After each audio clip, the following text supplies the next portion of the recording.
Star Trek 57, M23, take 2.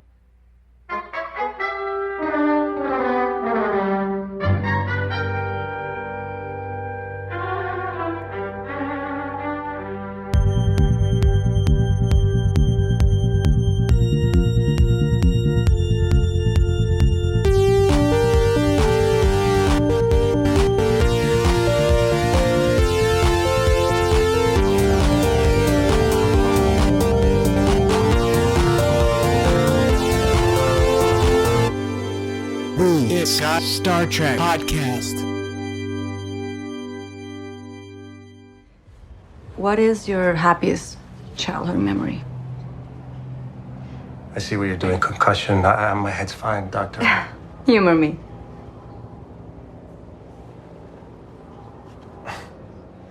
It's gotta be.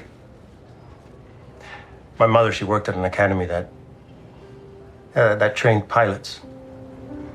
They had this amazing simulator there, so one day I sneak out. I was about 8. I'm having the time of my life until alarms go off. I thought I broke this damn thing. Turns out I had. I broke the highest score of any cadet in history.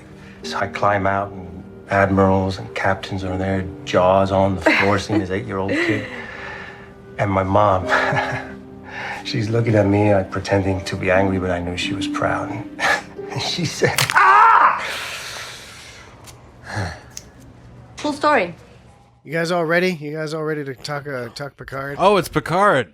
Yeah. You ready to talk Picard? Yeah. All right. Jesse seems excited to talk Picard. Well, I mean, I forgot we were doing. It seems like we're just doing one podcast that's really long, but it's actually these 2 different episodes. 2 podcasts. This is the second episode we are now doing Picard. Yes, yeah. So this is okay. So this is Picard season 2. You may have heard our discovery. It's got Star Trek episode 123. This is episode Picard season season 2 episode 3. It's called Sphincter Says What? It says Assimilation. Sphincter Says What? Okay. All right. Sphincter Says What? This is childish. What? Exactly. This is very childish. Yeah. So Assimilation, Picard, season 2, episode 3. We'll get to that. Just a quick programming note that this from is our sponsor. This is the final week of us doing 2 episodes, publishing 2 episodes because there were 2 episodes of Star Trek on. And this is the Star Trek voice. So yeah. Hello, there's news to be had. If you'd like to take in the news today, if you'd like to hear our discussion of Star Trek Voyager's season 4 finale, we'll just load up your old feed, old podcast feed, and crank it back number. Lock and load, baby. This is episode 123. We did that one crank it just back minutes ago. Crank it back to episode 122, and that's the episode to which you should listen. There's a bogey on your 6. Lock and load. If you're interested in our discussion of Star Trek Discovery season 4 finale. This, however, there's an Alpha Tango at your 3. Dumping chode. Alpha Tango. This, however, is a discussion of an episode that was directed by Leah Thompson of Back to the Future and Howard the Duck fame and Just Shoot Me. She wasn't in Fast Times. No, she wasn't. Just Shoot Me. Who was in Fast Times? No, she was in the Jennifer Jason Leigh. She was in that other show. I'm thinking the other show. The comic strip. Yeah, Just Shoot Me. Yeah. No. Caroline in the City. Caroline in the City. Yeah, not Just Shoot Me. What am I thinking? That was part of that was part of like the 90s where they had this. That's like Confusing Empty Nest for Golden Girls. Confusing era. Where it was very forgettable sitcoms, you know. Yeah. But we still watched them. I don't know if I ever watched Caroline in the City. Oh, I did. I liked that show. I never saw an episode. I watched a lot of Caroline in the City. The other guy on it was funny. Yeah. I watched Frasier, but that's just because I'm really smart. Oh. Yeah. I also watched all of Frasier for similar reasons, I think. No doubt, for similar reasons. Yes, but okay. So we are discussing Picard's Assimilation. The season is trucking right along.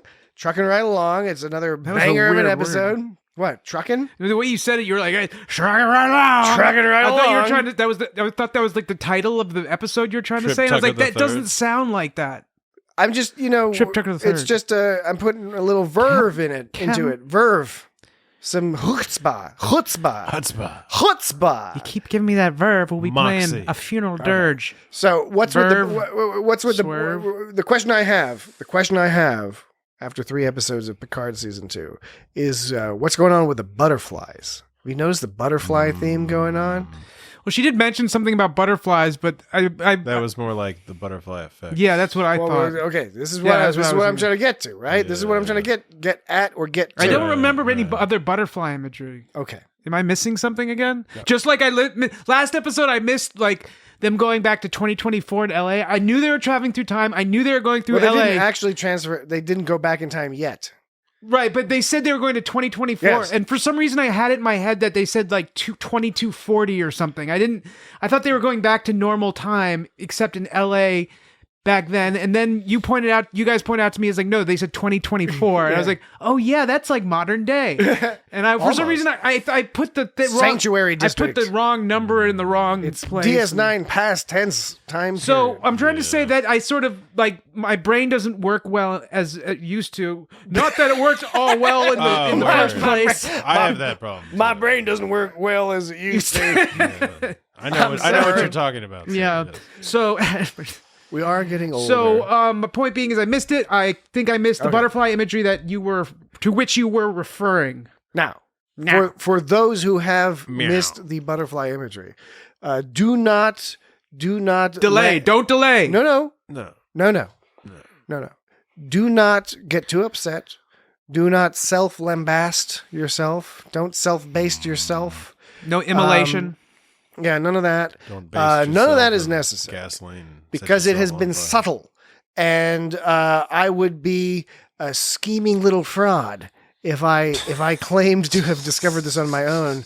But no, I discovered it through the benefit of the internet and all the glorious people out there on the internet talking, with much better eyesight, much more time, frankly, to go frame by frame. And these people have jobs. Things. Did you ever notice? It's like they don't have jobs. Did you ever notice if you said subtle subtext, they both have SUBT. Yes, sub, as in beneath or below. But subtle is not like subtle. a submarine. I think. But when you say subtle, subtle. When you subtle. say, but when you say subtle, it's not subtle. Bippy Rippin. What was it say? Bippy Rippin. What the fuck are you talking about? Ruppy Duppies. You know, on the Bob's Burger. That man's got a subtle buttle. He's a New Zealand guy. He's like Papa Ruppies. Bubble Ruppy. He's my Bubble Ruppy accent because you know that kid? They're fleeting all their veils. He's like that kid that's Tina's age. So I was saying subtle. The word subtle. Subtle bubble. Bubble Ruppies. The subtle is not rumpy pumpy. It's a little bit of rumpy bumpy. It's not subtoll. It's not below the toll. Subtle. That's what I'm saying. Is subtext is subtext. But beneath the text, you've got a subtle butthole and the subtext. No, you're not listening. Look, they're both spelled subtext. Look, let me get my. Look, you'll be able to understand what I'm saying if you stop like talking and if you listen for a second to what I'm about to say. I agree with the premise that the chances that I'll understand are increased if I would stop interrupting. Increased. You. Okay, well, I'll settle for that. I cannot guarantee.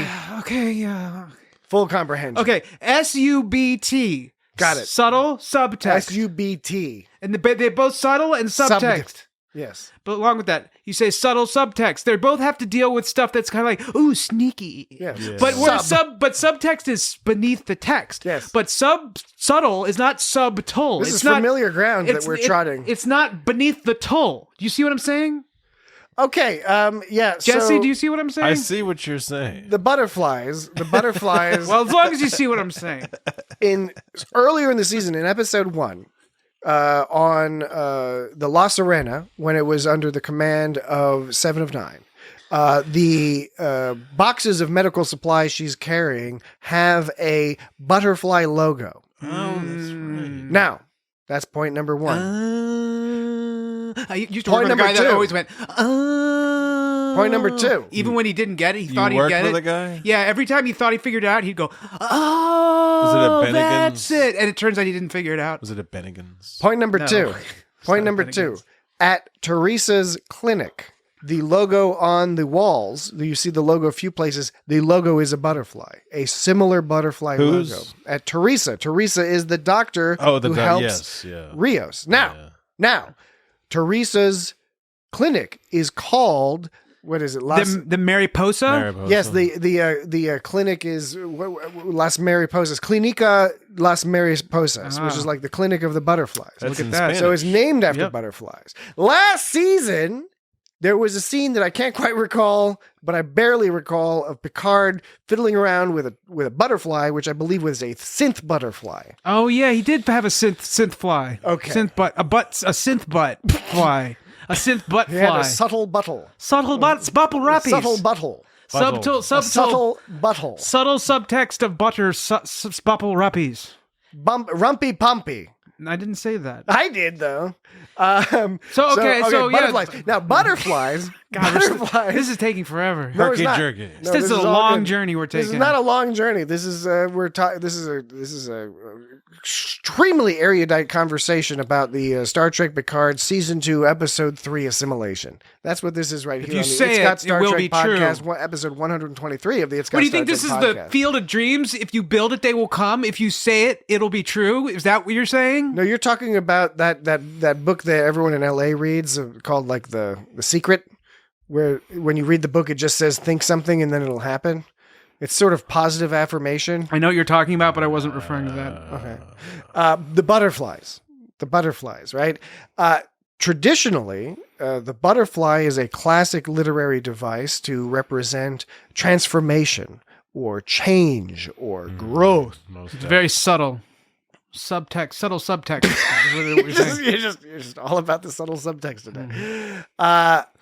Presumably, Butterfly tends to be synonymous with metamorphosis, change, growth, all these themes, and presumably the association has something to do with those themes. Both in Picard season 1, it was much more overt because it was Picard turning into a synth. He was literally going through a metamorphosis. He's a mechano man. But they've retained that butterfly motif, and I'm sure I'm missing some. So write in and let us know at feedback@itsgotstartrek.com or at It's Got Star Trek on the no one on the suspects Twitter, the butterfly. on the Twitter or Instagram or whatever at It's Got Star Trek. No one ever suspects the butterfly. What's up with the butterflies?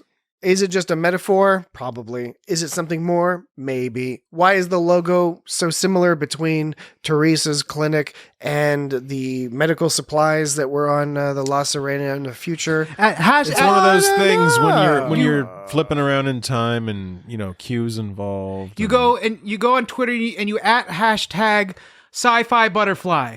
Sci-fi butterfly. Oh, you're asking people to put that on the They hashtag it. Why would you at hashtag? Because that's how you twite. No, you don't at hashtag something. When you twite something. That's that's for email. I apologize for that. Dermaline pads.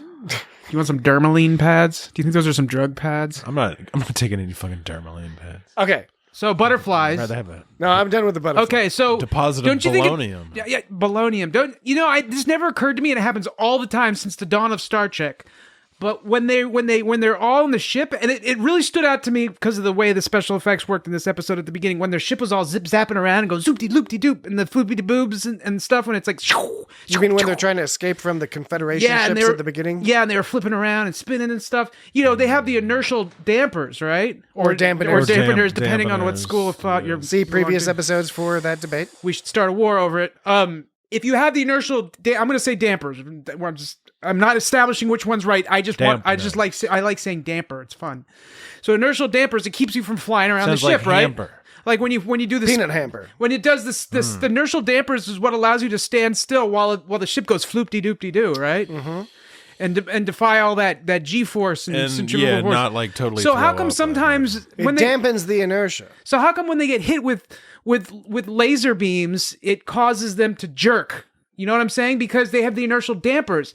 If a ship gets hit with a laser beam, sometimes those panels. Because you know how if you're like in a car, right, and you run into something, ooh, yeah. you jerk forward because that's how momentum works, right? Yeah. But in Star Trek, because of the inertial dampers, they don't have that momentum. So how come when they get hit, how come they fly around when they get hit?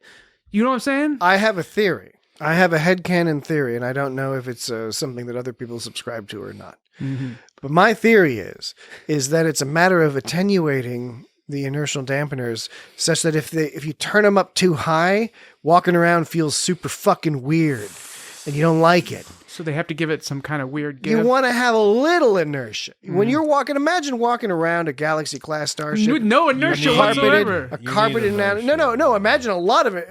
Yeah, exactly. No inertia or a lot of inertia. Because inertia is gravity. Yeah, I mean, it comes from gravity. It's objects in motion tend to stay in motion, right? And yeah, it's not. It's just tossing a ball. It's just from how things are. Say you're Commander Riker, and you got this alien kid who uses mind brain waves to pretend to be your kid in various hallucinations. Say that situation happens. Wait, did I miss a step here? Well, that's an episode of The Next Generation where Riker believes he's got a son. He's got that kid, yeah. Got that crazy son. So is that Elliot kid that Troy gives birth to? No, that's an even more confusing story. And that episode makes me feel weird. But Riker beams the kid aboard, and before they get to the starbase that they're going to inevitably drop the kid off to be experimented on or whatever the Federation does, Riker wants to play ball with this kid, right? You want to play ball. You just want to play catch. You're not my daddy. If you got those inertial dampeners turned up too much to dampen too much of the inertia, that's gonna fuck shit up. I mean, Deep Space Nine is a no-go with General Sisko and his baseball. You're gonna pitch a hole through somebody's fucking chest. Yeah. Do you think you can change the inertial dampers? You can localize the inertial dampers if you want. Probably one presumes. I don't know. I guess it's I'm a dampener, man. But I mean, it still doesn't explain why consoles explode though. Why they didn't put a circuit breaker in. And of course the classic question of the black rocks flying out of the console bits and then falling out of the ceiling, and they don't have circuit breakers. Carbon.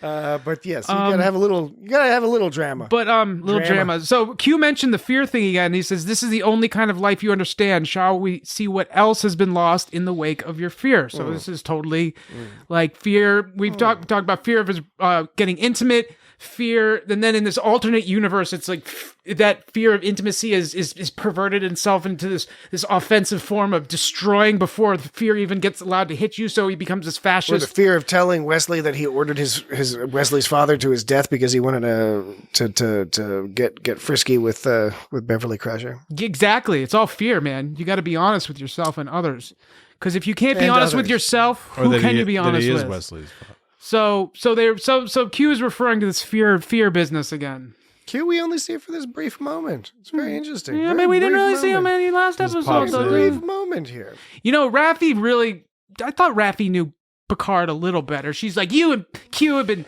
I know she's upset, but she's like, you and Q have been plotting, playing this game all along. Similar thing happened last season where Raffi is very quick to blame people for when she's in a situation that she doesn't have control over. Yeah, that's true. She did begin the episode angry at Picard. I don't remember at what point her and Eleanor became really close. I don't remember when last season they were. I'm wondering, I didn't see the progression. When I saw them as close as they were this season, I was a little not surprised, but I was like, I don't remember him being like, And Raphael starts going off on Picard about like a failure in leadership. Oh, and I thought that was kind of unfair because last season we go through his sort of failure in leadership, but like this season that's not really the situation at all. And doesn't she know it's only episode 3? Yeah. Come on, give the guy a break. Like he didn't do anything wrong this time. He's just I think they're very lucky to have this guy because Picard is as far as I'm concerned, as being the rational one here. Because everyone else is like, let's fucking murder all these people. I know, right? Everyone's so quick to blast. They were blasting those Confederation dudes. They were turning into little sparks. Embers. First season, it was talking about how sort of Starfleet and the Federation hadn't necessarily they kind of lost faith in Picard, but they also kind of treated him as he's getting old and not to be taken as seriously or something. Basically, he wasn't. They didn't treat him with the respect that they once did. But he also wasn't being the Picard he used to be. He sort of turned inward. That was the implication. That he had sort of retired to his chateau. Right.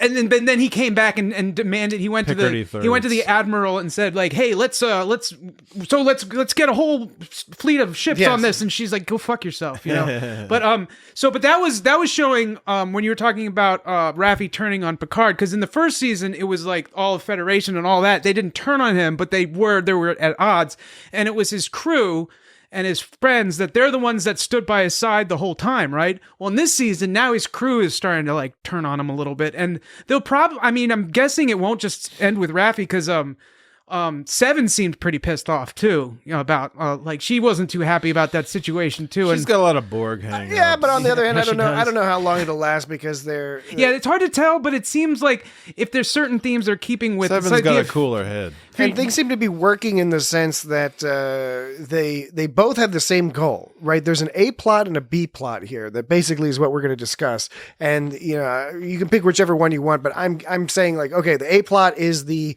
L.A. away mission, and then the B plot is Picard with Jurati and the Borg Queen. I'm only calling it the B plot because it's a little bit more concise and a little bit more direct.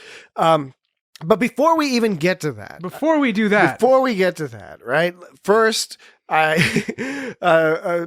predictions from last week about how they were going to get away from the Confederation were sort of like, not particularly on point, sort of partly right. I had suggested maybe Soji would show up with I don't know. Oh, yeah, right, yeah, like an yeah. army of Soji. androids We or still something. haven't seen Soji. I guess Still haven't seen her. Looks like Soji might not play a role, but I mean, she would. Maybe that it's a half. Well, maybe they'll introduce her halfway through the season or something. She is a synthetic, so Yeah. that's a bit problematic. But she didn't travel back in time with them. So It would be cool. It would be like a cool it'd be a fun move if halfway through the season they were like, oh yeah, you forgot about her, pull one of them things. Like I thought they maybe were going to do it with the Klingons in Discovery, but well, never did. at this stage we are not entirely sure. Are they going to spend the whole rest of the season in 2024 trying to solve this problem? Is that the thrust of the season, They don't have to. or are they going to come back after a few episodes and they have to deal with some other nonsense? I don't know. Maybe they'll go back to some Robin Hood shit. But so okay, Soji didn't show up. I had suggested that maybe the Borg Queen would help, but not. She didn't help in quite the way. I mean, I said she was going to gain control of the ship and help them out, which she did technically do in this episode. But I thought she was going to help them with the magistrate and his two goons. But they dispatched with the magistrate and his two goons, which seems like just good old fashioned Starfleet ass kicking. Oh yeah, where Seven was like, "Fuck you, I'm going to take your gun away and start shooting people." So the Borg Queen, let's call her BQ for now. BQ, Her Majesty. she Just for now. So Not in the she future. did help them get away because somehow I wasn't clear on this. Somehow she made In the future, we're gonna call her Dolores. they made the photon torpedoes or whatever they shot at those. First of all, it looked like they shot a Voyager ship or something. They had one of those Yeah, fatty. it It was looked like fatty. Voyager. It was like a Nova It class. was like a Yeah. fatty I ship. think that was a Nova It was one of them class. fatties. Yeah. And so, but suddenly, when Rios lost control of his stuff, and suddenly two phaser torpedo things came out and blew up those other two ships, he was like, "Whoa!" Photon torpedoes. They was like, "Whoa!" And I'm wondering, what is it that BQ was able to do that they couldn't normally do? Like, did Some she Borg make? shit. But well, yeah, what did she make the photon torpedoes more powerful? She Yeah, was like, able did to she just make- outgun Did she? everybody. Did she aim it so well it went through their shields? Yeah. Like, I don't Yeah. Yeah, understand what. no, I think she was able to, by taking control of the ship, Better than the ship's computer could. Yeah, I think that's the She's- idea. yeah, She's Borg. Borg is- Queen. That's why she can do the time travel calculations. It's the same principle, right? Yeah. That there's still the limitations in the computers, even in this time period. Well, she seems like a jerk, you know. Well, she's and a it- Borg. And it makes me think that they were never interested in joining the Federation in the first place.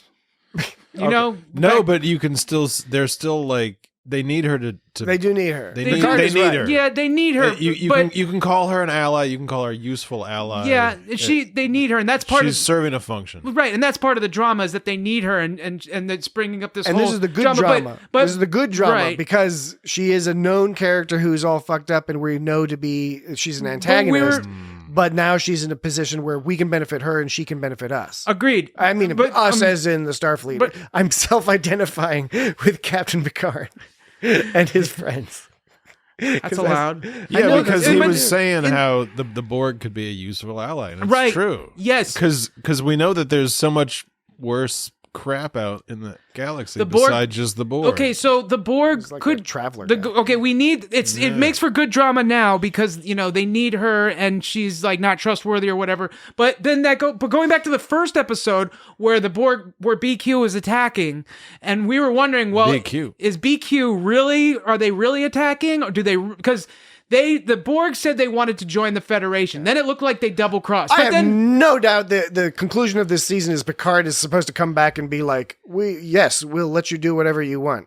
and will make peace with the Borg. So you think they're gonna make peace with the Borg by the end? I think at least one. Even though the Borg Queen is being treacherous, this Borg Queen is being treacherous. That other one I don't think is being treacherous, and I have no doubt that there are going to be all sorts of clever ins and outs and doodads and wheeze-whaz and all that lifty stuff. zoobs. And lifty zoobs in between now and then. But presumably one of, Chronic if not chumba. the main lessons, is going to be find a way to make peace with your mortal enemy, because you may, in order to move forward, you may have to make peace with your mortal enemy. So then this was all about the time that they were going to plant a computer virus in the Borg. It's going to it's going to come back to that somehow. No, it's not. No, it's not. But It has nothing to do with that. It's not even in the same time period. All right, let's take a quick break. It's time to take a break. And then when we come back, we will continue talking about this particular episode of Star Trek Picard. All right, we'll be right back. All right, bye-bye. Okay, we're back. Okay, I think it's reasonable for you to say that it's definitely going to end up with some... You don't think it's going to end with just the Borg being like, we're going to kill you because we are monsters. That's how the Borg From a talk. literary sense, this is what they've set up. They've set up this scenario From a literary sense. and not just this season, but the collective, what they're building on the collective history. The collective. Oh my God, it was an accidental pun. I apologize. I have a purposeful one Son later. of a bitch. I have a purposeful pun later. Purposeful pun.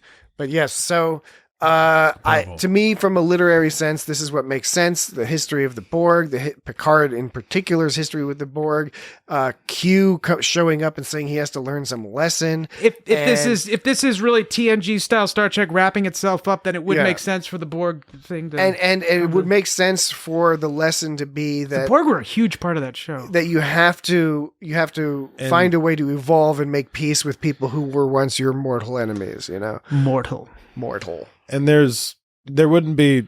Q was the one that introduced the Borg to the Federation, the Federation to the Borg. That's right. There's also the other possibility that's been floating around out there, that this whole going back in time thing, it's being portrayed as Q has gone back in time and changed something, and now Picard and crew have to go back and fix it and make it so that thing doesn't happen, so that they get back to their normal happy future. Okay. The other possibility, however, is that they pull the old switcheroo on us, and it turns out that the original, quote-unquote, original timeline is the Confederation, and that all the fun, happy, wonderful Star Trek timelines we have is a result of a change that was made. Whoa! Exactly. This is another idea that I did not come up with on my own. I read it on the internet. Whoa! Dude, bro. But that is a possibility as well. There's a few different things that are possible. Whoa! Yes, I know. Your mind is literally fucking blown. But what about the mirror universe? Oh, no. Oh, don't even worry about it. Don't even worry Don't about even that. worry about that one. No, I know. Forget about it. The TNG doesn't do mirror universe. But yeah, okay. So let's start. Like, before we get into the A and B plots, the very beginning, they fight off the magistrate and his people, and then they do some time travel stuff. And in all that, first of all, there's that fucking Borg Queen torso scuttling around. Yeah, there was some space horror shit. Fucked up. That was some body horror, space horror shit. That was pretty fucked up. That wasn't yeah. that bad. Leah, I thought it was- Leah Thompson did I thought it an was amazing fucked up. job directing this episode, because I thought this was just a really well organized episode, well paced, and which I guess is the editor, but the shot decisions they made. That Borg Queen one was one that really particularly stood Yeah. out to me. I thought that was We were cool. like scooting out from behind one of those. Yeah, and then it gets all Characters. connected up. I was thinking about how I like the design of the Serena Bridge, because it's kind of weird. It's on the second floor of this thing, and it's set up like stadium seating at a movie theater. Yeah, because it's like a cargo. If you had really steep ship. stadium seating with like a low hanging balcony or something, and then the screen. Yeah, I just thought it was kind of neat. It was kind of a neat style design. Because it's not all the same, all the same kind of dealios.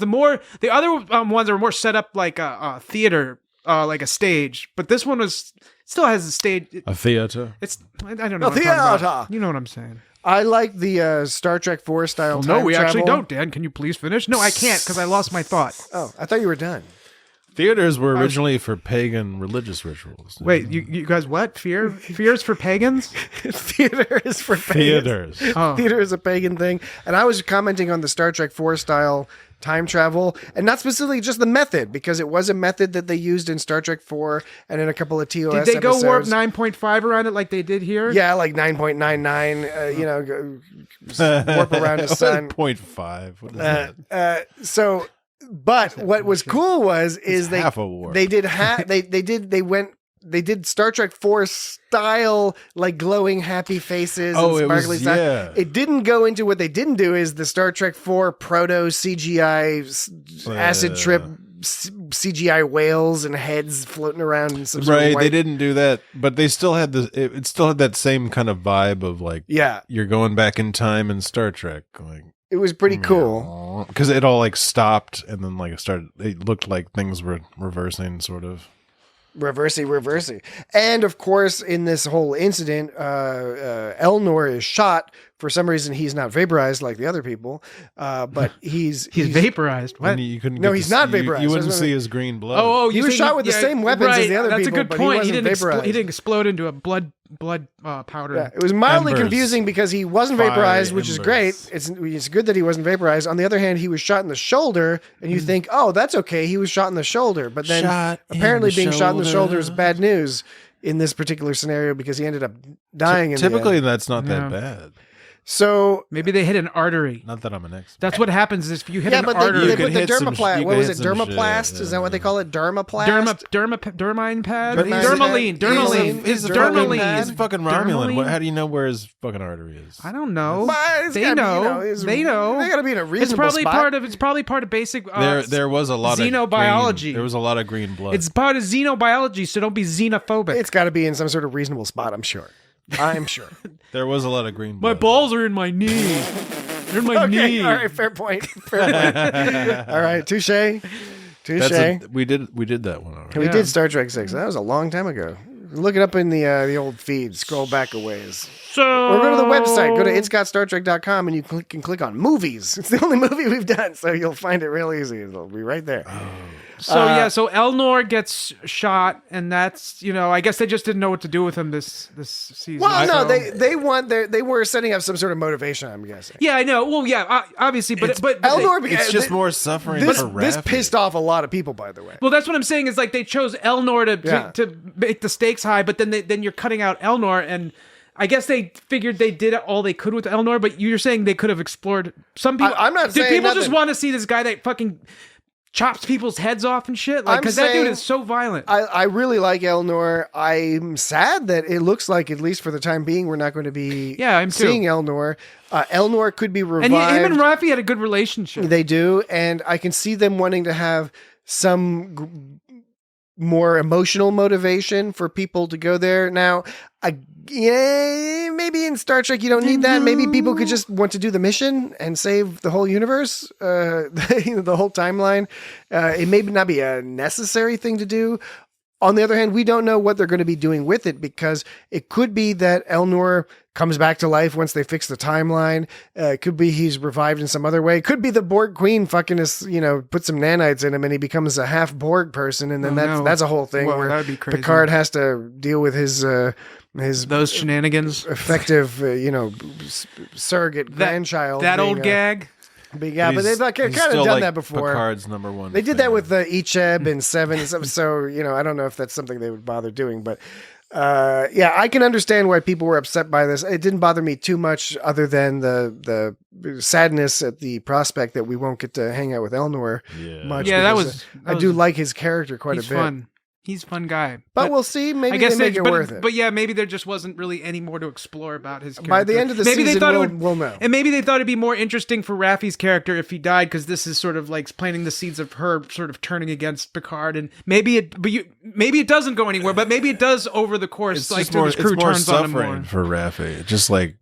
It's like why are they going through all this just to make Raffi more pissed off? Just so she gets mad. So she gets mad at Picard and More forces. mad at Picard. So and forces him to face whatever kind of shit he's going through in his self. I guess I don't know. I mean, to me, it didn't hit that hard because if I were in Picard's position, I'd be like, yeah, okay, I get why she's angry, but I'm not going to worry about that because we gotta. there's a bigger mission. It was a little Yeah, fucked up though that Picard, he had no problem letting Elnor. Well, I'm sure he had a problem, but he didn't hesitate. He's like, nope, Eleanor's got to go. We got to keep her alive. But then Jurati had a solution just to go in, and he didn't even want to risk the possibility of like her going in. So he did all this work and sacrificed Eleanor and did all this shit, and you could argue, of course, that it was that he made the right decision and all that. But then when he starts getting all sensitive about Jurati, it's kind of like, well, dude, you've done all this. There's no reason for you to hold back now. Like, we got our... To me, where there's a difference, and what I really loved about, and we can talk about this whole B-plot with Jurati and Picard hanging out with the Borg Queen. Oh, yeah, I don't even know what's really going on. No pun intended, hanging out.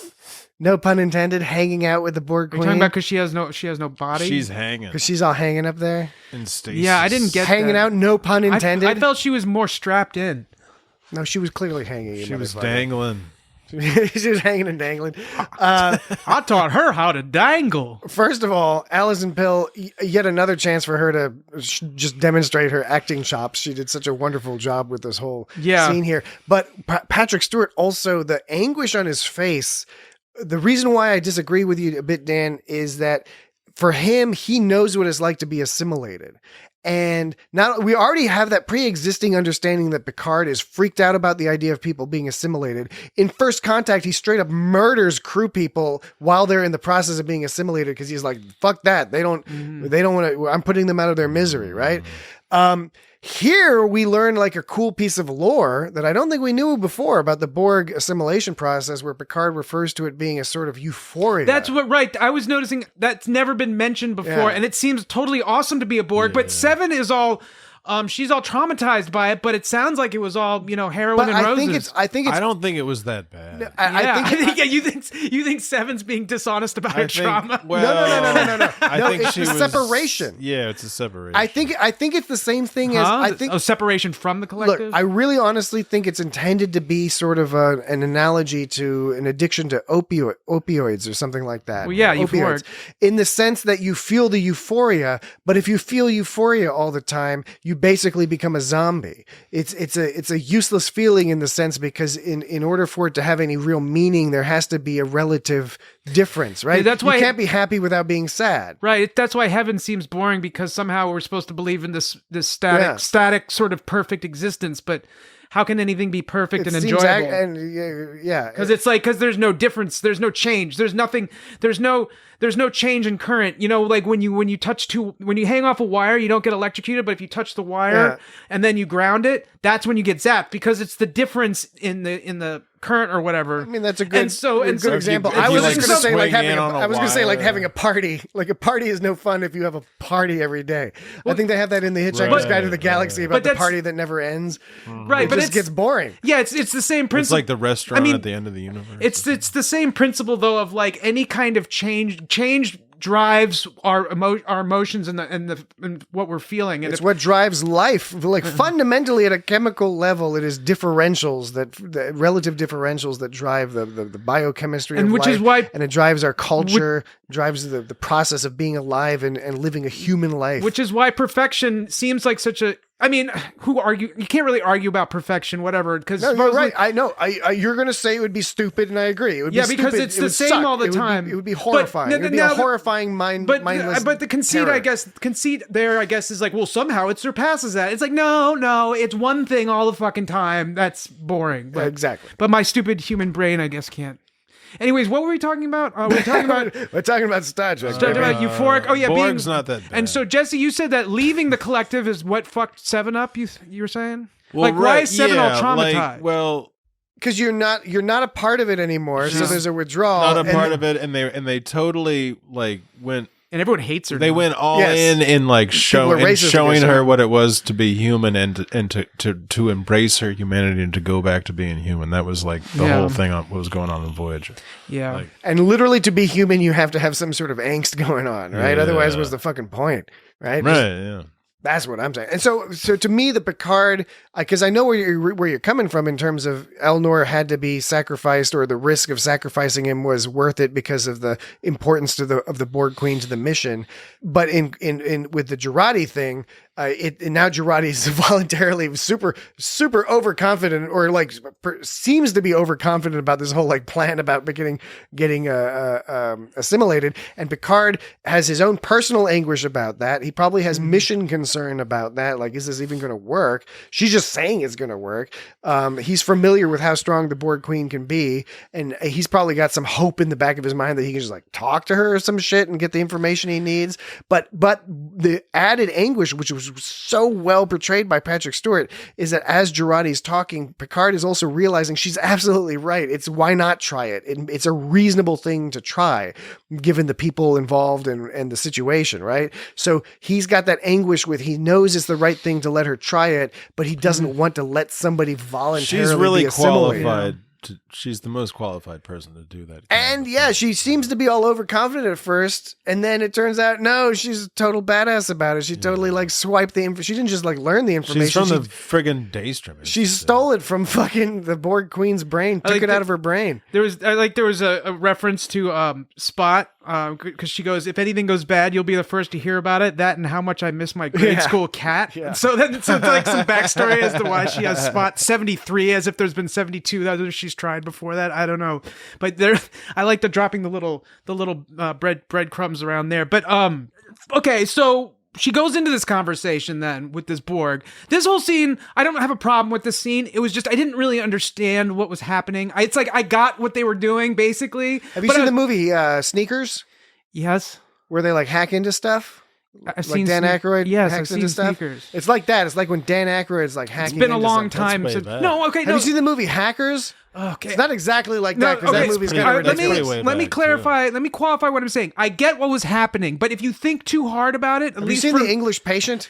If this whole scene where she's now I'm saying conversating.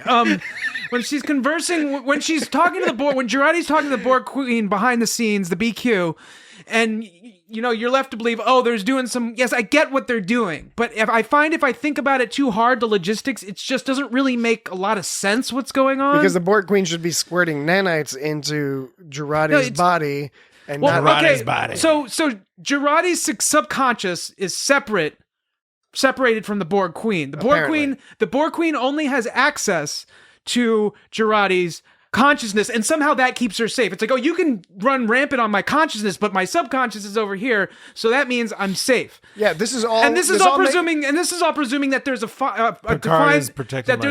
that there's a defined line that separates this consciousness from the subconsciousness. This all makes sense in terms of literary physics. Literary physics. This is all. Perfectly reasonable. Yeah, I need to take more. I only took a 101. I think I need to take a. You need to take 102. 102. Where they talk about literary physics. Where your subconscious can talk as long as it's cool. It's okay. Yeah, it was pretty cool. But and I didn't like it, and I want to stress that I really didn't have a problem with it. I was just trying to say that it's like, okay, that's an interesting choice. I guess they made. To me, it's all worth it for the scene where Picard's like, "Whose arm is this?" And it's like, "It's mine. It's mine. It's mine. It's mine. It's mine." With the Borg Queen and Jurati. Yeah, I know that was good. And Jurati was talking about going into different rooms. Like the sadness room. She goes the humor room. Yeah, she goes she starts like talking shit to Picard, and then she's like, "Oh, new room," and this is supposed to move on. Picard's like, and then she goes, did a great job, like I said. Yeah, great job. And the Borg Queen sounds like Jurati, it's at that one point, it sounds like the Borg Queen and Jurati's voice got overlaid on top of each other or something like that, and she gained Jurati's sassiness. Did you notice the Borg Queen became sassy? It's always great when actors imitate just other actors. I bet that was actually Jurati's voice, though. It's always cool. That was probably Jurati. That was probably Alison Pill's voice, but I guess it would have been the Borg Queen acting like the Borg Queen acting like Alison Pill because she took on her mannerisms as well. Yeah, that's what I'm saying. Yeah. Well, it was regardless. It was it was an emotional roller coaster because you think she's overconfident, and then everything looks like it's going bad for her, and then in the end it's all awesome. Okay. So, and then even after that, when the Borg Queen is trying to like make these demands, it's like, listen, like. You got to give me this and this, and then like Agnes is always like, well, she's like, well, like wait a minute, like I already know that stuff. So, to my understanding, is they were somehow living in the same mental space. They were kind of crawling around each other in their brains. Yeah, And It's what Facebook calls meta. Like she's Metaverse. At one point, BQ was rattling at the door of sadness, which was just like, Yeah, oh my I god, know, the delivery I know, is saying like, oh man, I know, she looks so yeah. upset. She's but like, what if I'm stuck here forever? yeah, oh man, I just don't want to even go on anymore. But somehow she ends up stealing It's not that she bad. doesn't just discover the Borg's thoughts. She takes them She out. takes them. Yes, that's It's what like I love. if That's you- what's so brilliant if you about it. interrogate somebody, you don't take their thoughts out of their head. You just learn what they know. But in this case, she was like a little cat burglar and came Yes. in and another cat reference. Cat. She's a sneaky cat. I'm a sexy cat. I'm a cat. Sorry, that was a. Is that Nicolas Cage? That was a Community. Abed doing. Abed doing Nicolas Nicolas Cage Cage on Community. Yeah. I'm a sexy cat. That's a deep cut right there. Deep cut. I'll cut you deep, Mr. Boner Sore. So she stole the thought, which was interesting. And that's the whole thing. Just thinking about it, I'm like, I don't even know how any of this works, but I don't really care because in the good way, I don't care. I'm not like. Did she figure out the time as well? I didn't. No, I don't think she quite got the time. That seemed like Yeah, ambiguous. that she's got the coordinates, but she didn't So- get the time when it Okay. was going to happen. Okay, But so- she said she was close. The coordinates of the Watcher. Right. So when I was mentioning before about how that scene was, even though I didn't get all of it, it was fun and I liked it and it was neat and there was no problems with all I was able to suspend, my disbelief or whatever. I thought it was cool. But then, yeah, you could tell at the end when they went to they got the where, but not the when. Not the when. Not the when. And then she goes, it'll come to me, which is kind of like the convenient thing they did in the last episode when how the Borg Queen was able to find that there's this entity called the Watcher, Yeah. and the Watcher is going to lead you to the rift or the time split. But for some reason, the BQ couldn't calculate the actual point. BQ couldn't calculate the actual rift in time or this fork in time. Remember last episode, she couldn't locate the exact fork in time, but she could be like, but go to this Watcher. This Watcher will tell you all about what to do. And it seemed like kind of convenient for the plot. It's like you can calculate that, but not this. Some dungeon master business. Maybe, Yeah, and that's kind of like what Jurati did when she's like, "Oh, it'll come to me. Yeah. I'll remember it." Yeah. And then Picard straight up goes, I think you should be as far away from her as possible, talking to Jurati about the Borg Queen. And Jurati's like, she knows more. And then Picard goes, yeah, in due time. So it was just like kind of spelling it out. there. It's going to happen. You'll learn it later. Don't worry about it. What if the Watcher is like Ron Howard? All right. Well, okay. Well, let's take another quick break. Good question. And when we come back, we'll talk about just who we think the Watcher might be, and we'll also discuss the A plot, the away team to LA. We'll be right back. Okay, we're back. We're back from that break. And what we're talking? Oh yeah, the Watcher. Yeah. Ron Howard. Let's save the Watcher for the end. Who we think the Watcher might be, because that could be some fun speculation. Because I just want to make sure we get through some of the key points on Could the be anybody. on the away mission to LA. First of all, I just liked at a baseline. I like the idea that their transporter. You're always having a situation where the ship's transporters aren't working properly or hobbled in some way. I like the idea that they can transport them, but that the sort of like rotational computer, which presumably I mean the computer that accounts for the rotation and orbit change of the Earth, is malfunctioning, which is why Raffi and Seven and Rios all beam into slightly different areas. And Why didn't they just beam like outside of the ship? well, because they needed to get to LA. So they had one. They basically were the constructed setup they provided us is that they have to get to LA and they have like one beaming to do. They can't beam them back. They said they can have a one-way beam, which implied it was like one-time beaming. So I guess they figured, let's get them to LA as quick as possible to find the fucking Watcher. But it's like, do you think those ships even have like doors on them, or is the only way to get on them by beaming? I presume they gotta have doors, right? You gotta have hatches. Gotta have and shit. doors. Even elevator buildings have stairwayways. Why you keep saying stairway? Disturbing. No, me. I don't. You said you said something funny about elevators. Elevators. 13th floor. Elevators. Elevators. Was it invaded just later. elevators? So Although it is fucked up that Rios. So okay, so I was gonna say that Rios falls from Right. like the third floor. So that that scene was weird. he should have like had his teeth. Did you dig the fucking music, knocked the out. California Dreamin? I was digging that music. I and actually, then, I hate to admit that I kind of Well, like that music. It's I do funny too. because And I like that's that totally like version of it. Yeah. what would be happening nowadays where somebody would take an older song and make it sound like that. I think that's it's- totally like captures the spirit. and most Yeah. of the, most yeah, Real and- 2024 and- style. Right, that does. Most of the time, it's unnecessary when you do that. But I didn't really like that.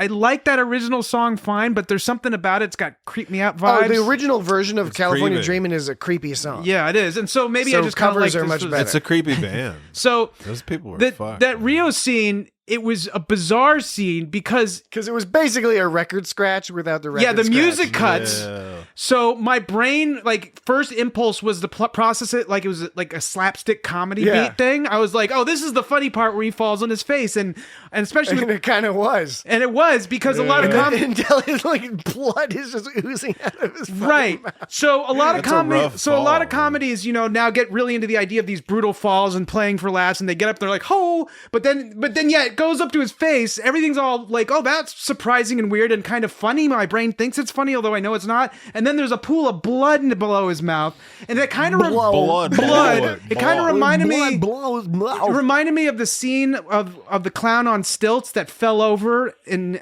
got a concussion in Billy Yeah, Madison. that's a great one. Because and that was played like It's a disturbing but funny. yeah, it's disturbing but funny, and that's what this kind of reminded me of. But it wasn't meant to be funny. But I don't think it was meant to be funny. It might have been meant to be a little bit funny. It was some- maybe it was that kind of funny where it's meant to be funny, but then meant to also make you feel bad for thinking it was funny. It was confusing. It was confusing. It was yeah, maybe yeah. You should real things. Yeah, these events have real repercussions, and people get fucked up. Well, and by the way, when you think of it, right, we've got this season is already set up as sort of a riff on Star Trek 4 in so many ways. Yeah. Star Trek 4: The Voyage Home. Totes. As they've used that time travel to come back to 2024. Totes. But the Rios falling season, the season of Rios falling. the Rios falling scene is sort of like an oblique reference to when Chekov in Star Trek 4, when he's searching the nuclear vessels, Yep. and he is running from the military police, and he falls and hits his head and gets hospitalized. And McCoy is so grumpy about being in the 20th is. century hospitals. So obviously they're going in a different direction here, but there are hints of that flavor, that flavor going on. Hints of the flavor. Hints of that flavor. And we also have hints of that Star Trek 4 flavor in Hints of that Star Trek 4 flavor. in Raffi and Seven's interactions with the security guard, where 7 of 9, Jerry Ryan doing a brilliant job here, talking about organic She was- photos. Yeah, or- she was saying, first she started with capture an image, then she just goes, we were hoping to recreate the cellular photograph. Yeah, the cellular Yeah, she's like, just say picture. Yeah, right. Funner, and because like, it's really the Kirk and Spock setup. and they, Yeah. and then they wanted, the dude was all like, they were talking about being Funner. funner than Kevin. I know. It's like, I'm funner than Kevin.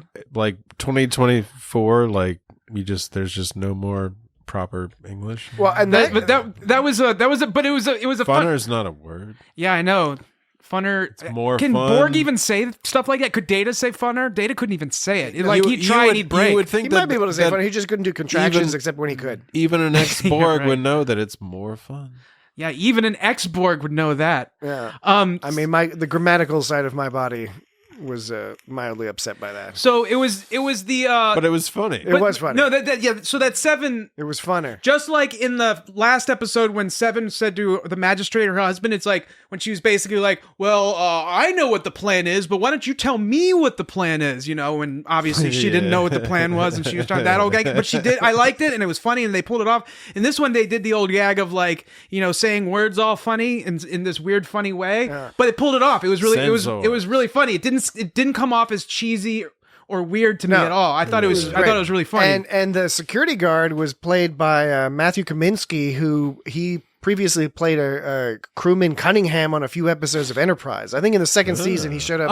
I think twice he shows up. Was he General Golevsky? No, he was crewman Cunningham. Is this a joke? Kaminsky? He was Golevsky? Go. Kaminsky? Golevsky? Yep, I don't get the joke because his name is Cunningham. Not You said Kaminsky. no. Oh wait, no. The actor's name is Matthew Kaminsky, like K-A-M. He didn't play. Go out. Go out ski. Go leave ski. You're modifying the joke. Fuck off ski. Okay. No, but it's just fun because, and he's not the only one, by the way. The Mr. Alvarez, who was the patient in Teresa's clinic, he was played by Marcelo Tubert, who was previously on TNG's season 4 episode Devil's Due. Snap. He played Acosta Jared. Devil's Due is one of the mildly crazy episodes of TNG. It's like a TOS episode. It is kind of like a TOS style episode in TNG. But so we've got at least I watched that one recently. Yeah, a few folks, playing new Star Trek roles, and I really like to see them do that, and I hope they keep doing that and do that even more. A quick closed captioning note: when Seven said we were hoping to recreate the cellular photograph, closed captioning says we wanted to recreate, not we were hoping, we wanted. And then the script I checked online, that was a transcript of the episode, also said what the closed captioning said. So it's obvious that script I found out, that quote unquote script. It's improv, baby. That quote unquote script I found online was just a copy of the closed captioning adapted for script reading. Not necessarily obvious, because it could be that the closed captioning is based off of the scripts. It's possible. But here's the thing. No, here's why I think the online transcription may be based off of the closed captioning, but the closed captioning may be based off the script. Okay, the map is not the territory. Look, you make although that's highly unlikely because scripts change on the day. You make a good point, but here's my counter argument. You're making me crazy. There are a couple of times where they speak Spanish, and because they're speaking Spanish and it's presenting it to a predominantly English speaking American audience in America. And in the Paramount Plus United States, in the United States aspect, United Kingdom. So they put up New Zealand, Australia, the Anglo. They put up the Bermuda, Jamaica, Nigeria. Yes. They put up the captioning for. I know you want to. Is this a Kokomo joke? Are you about to say Jamaica off the floor? I was not going to make a Kokomo joke. You just made a Kokomo joke. Bermuda, Jamaica. Ooh, I want to take it. Yeah, it does. Look, okay. Key West is the place to be anyway. So look. Key Largo's too close to the mainland. Look, my fucking focus is focus. When they're speaking Spanish and they're what? I was just gonna say Key Largo's fine. I don't want to say. I don't want to say it's fine. So when they're as good as like this bit. Oh god. This bit. Oh god, you devil. Who's doing a bit? Okay. So what I'm saying is that they were speaking Spanish and they put the captioning for English, but it wasn't the turn off and on closed captioning. It was just the natural captioning. Now, when you have the captioning on, does it show the captioning over top of that? No, it doesn't. It just doesn't. So that's why I think it was from the closed captioning, because the closed captioning doesn't have the captioning of when they're speaking a different language and they translate it, because that's, you see what I'm saying? So so if you turn it on, it doesn't. You're already reading the English, so they don't put it a second time. So that's why I think the script was copying off the closed captioning, because it also didn't have those translated parts, or even in Spanish. No, I understand the logic underlying your proposition. Okay. I'd have to examine it a little bit more closely, but I understand the logic. That's all I wanted to say. Yeah, I'm supportive. That's all I ever wanted to say in my life. My whole life led up to this. It's all I ever wanted to say. Jesse, the doctor, it's all I ever wanted to say. The doctor and the nurse were speaking in Spanish about Rios as if he didn't speak Spanish. He wasn't going to. Yeah, that was what was that all about? Like, what, they didn't think he could speak fucking Spanish? Well, and they were all embarrassed when he said his name was Cristobal. I thought they would figure out. That I think it's a given. He was all like, "My name's Chris," and she was giving him shit about classical guitar. Right. Like, come on, Like, why would you even bother speaking Spanish? Like, he can speak. And they were looking all embarrassed when he could understand them. But all you think they were tittering and flirting? Was that what we were supposed to take? That's away what from we're. But here's what they said. We just didn't see what they said was, once that guy is finished getting dressed, he should be gone. And then they laughed. I don't know why they laughed. I'm not really sure what. One of those wasn't clear. And then he was there, and they were embarrassed as if they said something revealing about him being like really hot or something on all fronts. They did take his clothes off while he was unconscious. So I don't know why they were embarrassed. They put him in scrubs. Somebody did. Like Marty McFly's mom. They were laughing about him putting his clothes back maybe on. it's a Leah Thompson joke. that they undressed him, and maybe it turns out that that's his grandmother or something. Calvin Klein. Or great grandmother. It's like Lorenzo Music and Bill Murray in the Ghostbusters Garfield connection. I was going to say it was more like Dr. Bashir in Trials and Tribulations, and Dr. Bashir tries to talk himself into. It was like H. John Benjamin when he had those tribbles and he was talking about eating tribbles. Yeah, or like when H. John Benjamin has a van. Oh my God. Yeah, it's kind of like that as well. Oh my God. There are multiple. There are multiple implicit and explicit references to Seven being more comfortable, relaxed, and even more approachable. Yeah. Like when that child comes up to her in that scene that for some reason got me into tears briefly when the girl was all like, "Are you a superhero?" Oh, yeah. And Seven was all like, "Can you keep my secret?" and winked at her. Yeah. Yeah, I know. Because you want to be that kid. You want to be that kid. It's like, oh, I want to be that kid. I saw somebody beam in front of me like an angel. And then she was able to flirt with that non Kevin guy who wasn't as fun as Kevin. The security guard fella. But like you see her looking in the mirror and she's all like, I don't have any Borg parts. Well, clearly they're saying something. Yeah. And I don't know if what the message is going to be is that she has this lack of anxiety because of the lack of the Borg parts. And could that be physiological in that she just simply doesn't have them embedded in her nervous system anymore? But people also do treat her because she was. Is it more psychological because she just doesn't have shit on her face? Yeah, but she did mention in the first episode, I believe it was the first. No, maybe it was the second episode. How people don't treat her. People treat her poorly because she. But that's what I'm trying to get at. I'm kind of curious to see where they're going to go. They're going somewhere with this. I'm curious if they're going to go the more physiological or psychological route, or if it's some combination of the two, and exactly how that's going to play into the future. They're clearly making it seem like she fits in pretty well here into this 2024 time period. So, some people have even suggested that maybe she'll want to actually stick around in this time period or something. Yeah, that's kind of like there's or at least it's going to be one of those things where everyone goes back to the future and she goes, "Not me, back to the future. I'm staying behind. I'm going to stand behind and take a picture we're of you." going. We don't need roads. They'll work her into like the Marty. You made it. Sorry, it's the Libyans. I don't think this is okay. All right, it's Back to the Future. Leah Thompson. I know. That was I kept thinking about how this was all about time travel, and I was like, Leah Thompson. Yeah. Leah Thompson. What's November the deal? 5th, 1955. Did you notice how they did the whole the explanation of time to the audience? They did that whole deal. Well, where they when they talking about when Jurati was not sure, she was like, "I don't know if it's gonna fix it or not. We don't know if we're outside of the timeline or not." Right. Well, but more in your face, Jurati was telling Rios that he couldn't take his phaser gun with him, and he's like, "Why not? It's like, of course you can't take your phaser with you. It's 2024." And then she started talking about all the butterflies. There's a whole Enterprise episode about that. Yeah, right. And that's when she was talking about butterflies. In that instance, though, she meant butterfly effect. But she was Another still butterfly reference, right?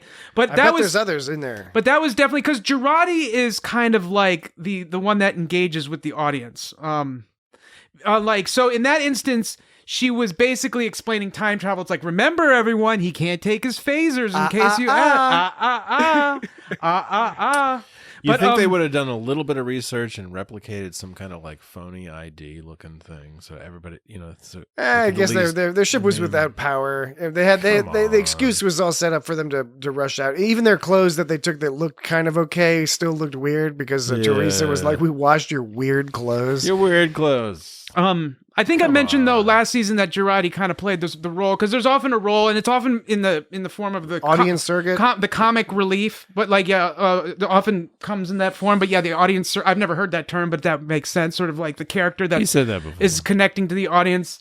But she also kind of did at the end of this episode when they were talking about with Picard and talking about like, we'll find out in due time, and so Jurati's kind of like, when are we going to find out? Like the audience were like, when are we going to find out? And then Picard's like, in due time. Jurati and audience who is watching this is I am Patrick Stewart, dear aka old Patty Stewart. Jean-Luc Picard. This is how I talk. Sorry. Well done. That was lame. The whole clinic scene I really enjoyed. I thought it was fun, well acted. I knew that kid was her son. See, I didn't know that. That was good. You're more of a genius than I am. I just got lucky on that one. It makes I just perfect got sense in lucky. retrospect. But that was all cute, the whole peanut butter thing, because on the one hand, Rios was clearly trying to play up how good the cookies were because he wanted to get his comm badge Oh, back. that was really great. But when he yeah. first bit into it, he was legitimately like, "Holy shit, this is pretty fucking good." Yeah. He seemed like he was seemed like he was into the real peanut butter. And then there's the whole business, the depressing business with the ICE officers, the immigration officers. And what was interesting about that, right? Okay, so they go back to 2024. If you're a hardcore Star Trek fan, if you've watched all the series or at least Deep Space Nine, you'd know that 2024 is the where they go back in time for the past tense two-parter with the sanctuary districts. In that case, they're in San Francisco, but it's the same concept. They refer to these sanctuary districts with where they basically are concentration camps for homeless people or for people who are living in poverty. And in LA, we see on the signs where Rafi shows up is a sanctuary district. And she's only there briefly, but there's that great scene where that guy tries to mug her and he's like, "I'm going to hurt you." And she's like, and she just kicks the shit out of him like in an instant, which was funny. But with the ICE officers, with the sanctuary district, when Deep Space Nine was doing it, I think that episode was, I want to say 96, somewhere like that, 95, 96. They were imagining a few decades in the future. And now we're a couple years away from 2024. It's very similar to how Deep Space Nine portrayed it, except it doesn't seem unusual. Right? Yeah. It does not. That ice raid was not something that was something you would see today. Right. And the encampment of people living there in a place, we see that in our cities today. And I don't want to create like drama where there isn't drama. I'm not saying that this is a discussion I've seen online or anything, but do you think that there are people who are like, this is pro-immigration propaganda, you know? And honestly, I haven't seen anything along I haven't those seen lines. anything like that, but in my other life, I have some small degree of knowledge and experience related to the immigration system and the history of immigration in the United States in any way. Not I can't that speak was to other that places. was really cryptic. You obfuscated. All I'm saying is I'm not somebody without some. Gotcha. I don't know. I'm trying to find a non-arrogant way of saying this.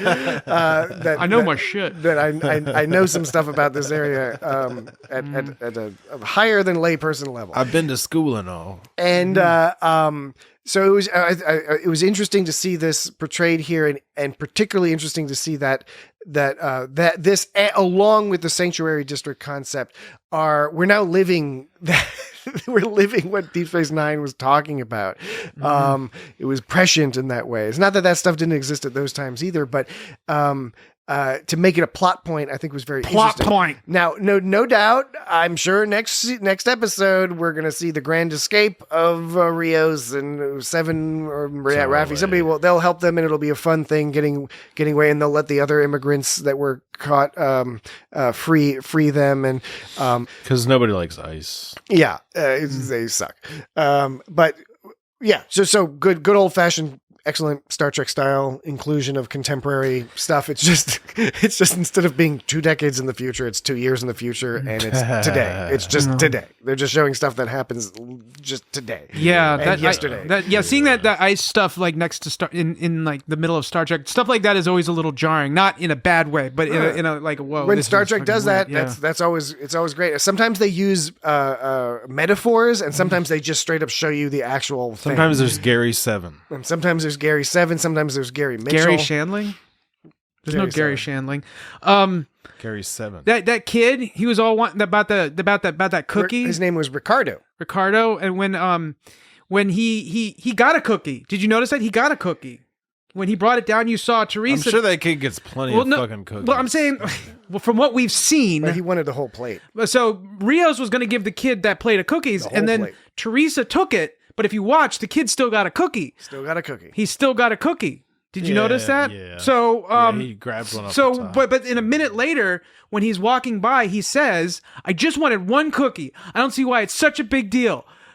but the kid got a cookie. So what's his beef? I don't know. I'd have to look back because I don't have any. he's just I don't saying. have a specific recollection of the kid getting a Just cookie. clapping back. It's one of those peanut butter with the chocolate kiss dots on top. It's not that I don't trust Except you. I that just the don't have cookie any was all personal huge confirmation and of that. flat. Was it? I thought it was normal sized. I didn't notice. Was it a big flat cookie? It was a big flat cookie. There was like 7 small It was cookies. like a normal cookie. It was like yeah. How many cookies did you see, Jesse? But if you're talking about It's like the new Rorschach the type of cookie How with many the cookies Hershey did you see? Kiss in the middle is a smaller cookie. Yeah, and that's what I saw. How many cookies did you see? I saw a big flat cookie. You No, saw there's- one cookie? No, there's like 7. There's like No, 7. there's Yeah, there's like 6 or 7. It was a cookies. large plate of large cookies. No, but how many did you see? I wasn't counting cookies. But I wasn't counting cookies. That's how I get to sleep at night, because I count cookies. I don't count. After a night of cookies. partying, I count my cookies after I toss them all over the toilet. Look, Patrick and I both saw like 7 cookies. Well, you guys both were sitting around counting cookies. I'm not counting the cookies. That's an estimate based off of like a visual memory. Yeah. Okay, I think we've spent too much time on this cookie business. Yeah, I think okay. I'm not a numbers guy. All right, I'll blow you. I'll blow your minds. good. I'll blow your minds. We haven't done, Numbers guy. we haven't done enough mind blowing in this episode. So here's No, a we mind haven't. blower. I'm not guaranteeing a mind blow, but here's hoping for a mind blow. So Teresa's son Ricardo, he wants to watch Rick and Morty.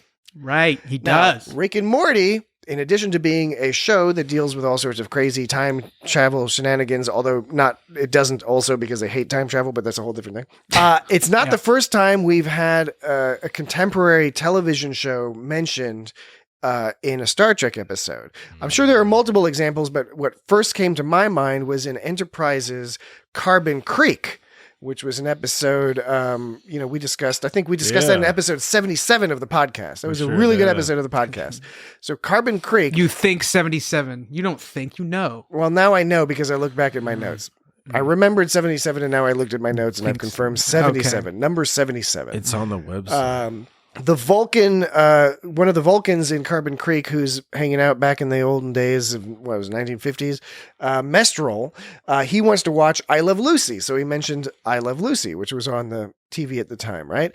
And was who a is big show. Who is one of the main characters in I Love Lucy? Ricky Ricardo? Ricky Ricardo. Oh. Ricardo, the kid, wants to watch Rick and Morty, and Mestrel wanted to watch I Love Lucy with Ricky Ricardo. Do you think they did that on purpose? No, but they might have. They might have. I don't think so, but they might have. But Mestrel has been one of the people. Getting back to that.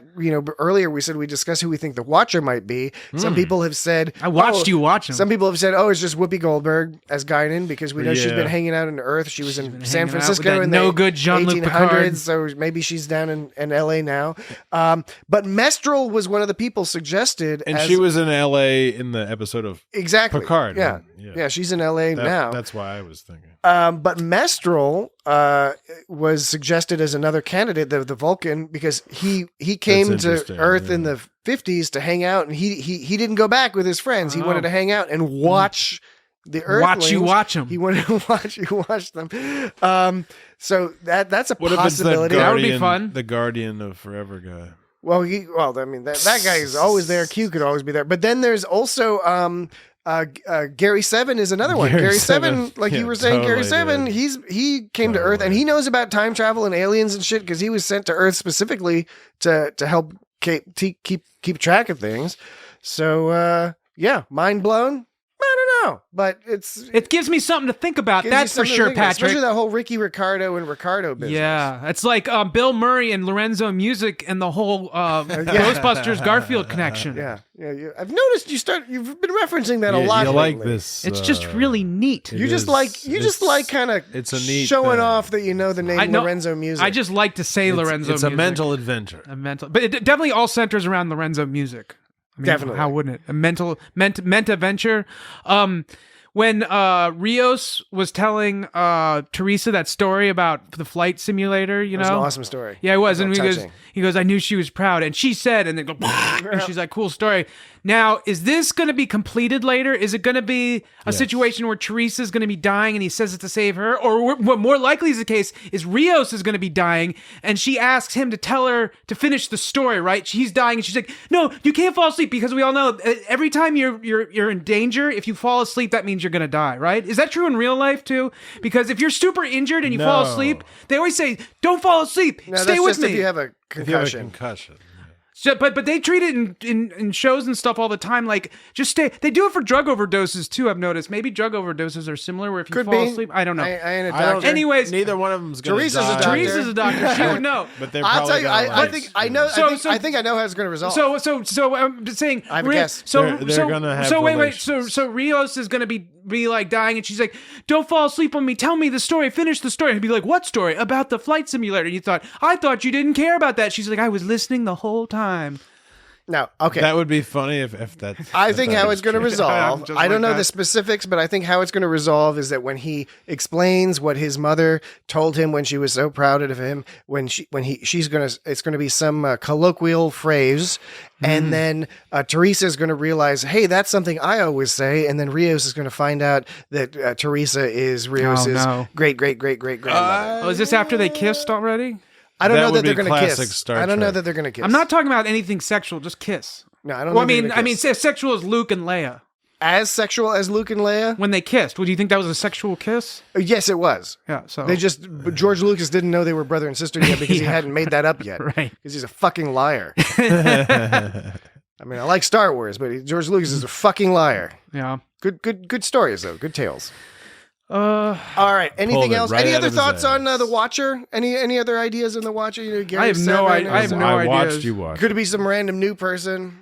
Yeah, it probably will. Maybe be, it's Could it- Soju. Oh, what? Maybe it's could it be? Soji. Could it be Sarah Silverman's character from the Voyager episode would be from awesome. 1996?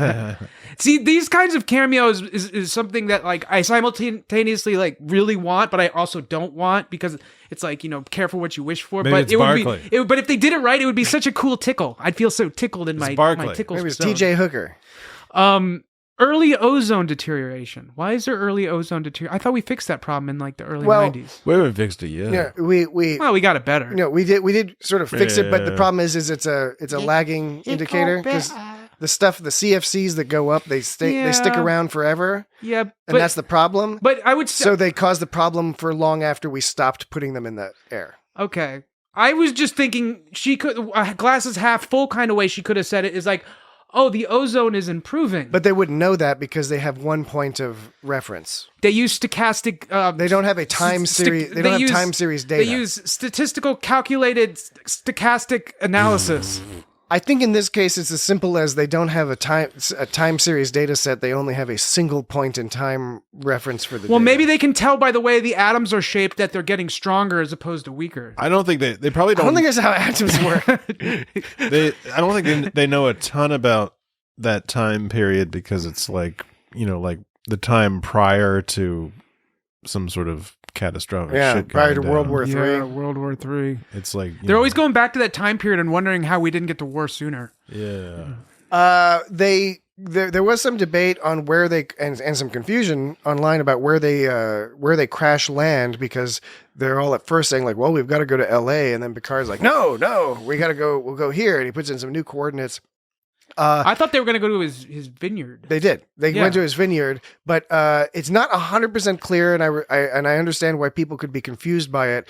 But there are a couple things that suggest that that's definitely Chateau Picard, where they decide to crash land. First is the context clue because Picard says, "No, we're going to go home, right?" And home for him is Chateau Picard, Home right? for him. So that's the Home for context him. clue. I thought it Home was just for like the him. desert outside of LA. Logic says probably been smarter. Logic says that Picard knows with certainty that the area been a around much Chateau better idea. Picard is isolated with woods and stuff. Like he knows that area, and he knows that in 2024 it would be woods and stuff. Like he knows that he doesn't know the rest of the planet what the situation is going to be like anywhere because it's so far back in time. But that place, he knows how old the trees Why don't are. they- and It's all probably that been other that stuff. way for several centuries. Why don't they ever park their ship underwater and then just transport in and out? I'm sure they do that sometimes. It's like Star Trek Beyond. Sure, they kinda do do it that. sometimes. But then I also did a frame by frame analysis, and when you saw the tape? I loaded up the tape and out the view screen of the La Serena after they've crashed. It's dimly lit, it's dark, but the mountains, the fields, and the building in the background, they all match up with Chateau Picard. So I think we can pretty much put that minor internet mystery Picardy thirds. to bed. Picardie third. Anything else? Anything else to discuss about this otherwise pretty exciting episode? Computer, dictate the file log shit I stole from the Borg Queen. Yeah. That was sorry. Jurati's fun. I just wanted to say, do you remember that line? It was really awesome. It was, you remember that? Awesome. Jesse, you remember that? Awesome. That was awesome. It was awesome. I thought it worked. I thought it was another line that could have. She's got good lines. It could have been this cheesy. season, It could have come off cheesy and stupid, Could but have it been cheesy, worked. could have been sleazy, but it worked. Maybe people disagree with me, but you know she what? had good That's your lines opinion. last season. She's got better lines this season. She's got better motivations, or better. Yeah, well, she's not being controlled by the fucking Better answers to her Oshkosh motivation. bagosh. Kawamalat. The Zatvash. Zatvash. Oh yeah. All right. Well, okay. I guess It's been Star Trek. I guess that does it for us this week and concludes our 3 weeks of producing 2 podcast episodes for you, our adoring audience. Next week's gonna seem like a breeze. It's going to be such a breeze next week. We'll just do an extra long one. Only be Star Trek Picard. Only be. We start start a podcast called Only Be Star Trek 3, and we just keep talking about Star Trek 3. Don't worry, we're not going to do that. We haven't workshopped that. Normally we get together during the week and we have Zoom meetings. How many Star Trek to movies are there workshop. total? There's like 9. There's No, there's more 2. than that, dude. There's 2. There's 2 Star Trek movies. You got Star Trek the Motion Picture. You got Star Trek 2 The Wrath of Khan. You got Star Trek 3 The Search for Spock. There's 10. You've got Star Trek 4 There's only The like Voyage 2 that Home. you count. You've got Star Trek 5 The Final Frontier. You've got Star Trek 6 The Undiscovered Country. You got Star Trek 7 Generations. Right. There's 10. You got Star Trek 8, which is First Contact, Star Trek 9, which is Insurrection. You got Star Trek 10, which is Nemesis. Yeah. So Then you've right, got right. Well, you trace yes, J.J. yes, I Abrams know, movies, I know. Star Trek, just plain old Star Trek. Then you got Star Trek Into Darkness, and then you got Star Trek Beyond, and then you have a new one coming out. So soon there'll be 14 movies. Well, I was pretty close when I meant the non. You're pretty close when you said 9, because that was like 10. but That's there's 13. the Yeah, Kelvin but universe. that's the Kelvin universe. I mean, not saying it's not Star Trek, but I'm just saying. All like, right. This guy's getting political okay, over here. You're getting yeah, political. Right. I was gonna say, like, if we could just do a podcast every day, and each day is dedicated to just doing that one movie every time. So, like, every Monday we could do Star Trek 1, and every Tuesday we could do Star Trek 2, and then 3. But there's more than 7 Star Treks, so that idea doesn't work. I was gonna say a Star Trek for every day of the week, and we just review the same movie over and over again, but different ones each day. I feel you. I don't think we should do that. I'm glad. All right. We'll workshop this during our weekly Zoom meetings Think about it. to figure it all out. Zoom meeting. So otherwise, that'll do it for us this week. If you would like to get in contact with us via the social media, you can find us at It's Got Star Trek on Twitter, on Instagram. At hashtag us to give us some twites. At hash. You can find us searching It's Got Star Trek and all sorts of other places like Facebook and YouTube. Apple and you Snot can Blast. subscribe. Did on you say Apple Snot Blast? Podcasts. Apple Snot Blast? Is that what you said? Snapple Snot Blast. It's Apple Podcasts. He said Apple Snot Google Blast. Podcasts, Spotify, and all the business. Spotify. And you can rate and review, and you can smash things and do all the things. Just make sure you smash. You know, lots of you things. can do the thing where the people are Smash all like, it. "Hey guys, hey guys, hey guys, smash that subscribe button, rate and review, give us money. Hey guys, give us money." You don't need to give us money. We don't need it. But if you want to give us money, we'll take it. But we don't need it. We wouldn't know what to do with it. Yeah, we just put it in a bucket. We just get a bucket full of money. If you would like to submit some money to us, Send it to our bucket. just write us in at feedback@itsgotstartrek.com. We need to get one of those VPN /bucket. companies to so we can promote their VPN. Yeah. That's what they all do is they Yeah. promote their VPN. They all do. That's all that they. They For a while- other podcasters. Or for other Those- They- those Those people. people. For a while, Those for a while they were podcasters. promoting loot crate games, but then but That then fell out of favor because along it's- with the mattresses and the silky smooth underwear. and the my The pillows. MeUndies. Oh, No, yeah. I have some MeUndies. They're not bad. No, MeUndies are great, but Yeah. the commercials, you don't hear them anymore. That's true. That's a good point. That is Yeah. weird. Now the commercials are all like they got smart with podcast commercials, so they're all like dynamically inserted, so everyone gets different commercials now. Yeah. So when I download podcasts, I get commercials for like weapons systems and things like that because I live in DC. Oh, I want to get more DC. MeUndies. Why? Maybe so. Someone out there is getting MeUndies commercials. I like my MeUndies. I think they're good. I All like right. them. They're comfortable. Well, I think I'll order them I don't know too. about that whole 3 Now, you're times. sure this isn't an ad? This is No, it's this not is a paid verging ad. on an ad. I at this mean, point. it is 3 times softer than cotton. Like, I don't even know what does that even mean? It's like, sure, it's a thin piece of fabric. Or I something don't know what that's 3 criteria. times softer than cotton. I don't know what criteria they use. Yeah. I don't know if there's But a they're- standard but they're- measurement of but I- softness. I- Presumably there is. But they're comfy. There's I a like standard them. measurement of hardness. I like the way they feel around my bits. All right. So everyone go out there and buy MeUndies and then put in, Glaubitz's bits. Dan's go to Glaubitz. Dan's MeUndies.com. Glaubitz. MeUndies.com. Did you say MeUndies gonna come? Is that No. what you said, Patrick? No, I did misspeak and I said MeUndies.com, but I didn't do it for the purpose of humor. It was an accident. I was going to say the joke I was trying to make was MeUndies.com/It's Got Star Trek, which it's not going to do anything because we're not doing an ad for MeUndies.com, even though it increasingly sounds like we are. You said accident like Mitch Hedberg would have said accident. How would he say He accident? would have said like it was an accident. Accident. I was walking down the street with my friend, and he said, "I hear music," and I said, "That's how I receive it too." Yeah. Classic Mitch Hedberg. All right, that's enough podcasting for tonight. Just be yourself. Talk to you. We'll talk to you next week. Bye bye. You had a colleague, tall, round. Kevin? Yes, Kevin. He led us up there on our first date, and we just got engaged. And we were hoping to recreate the cellular photograph. Just call the picture. And you seem like someone with sufficient power and authority to break a rule. I mean, you can't let Kevin be funner than you. You. Kevin is not funner than me.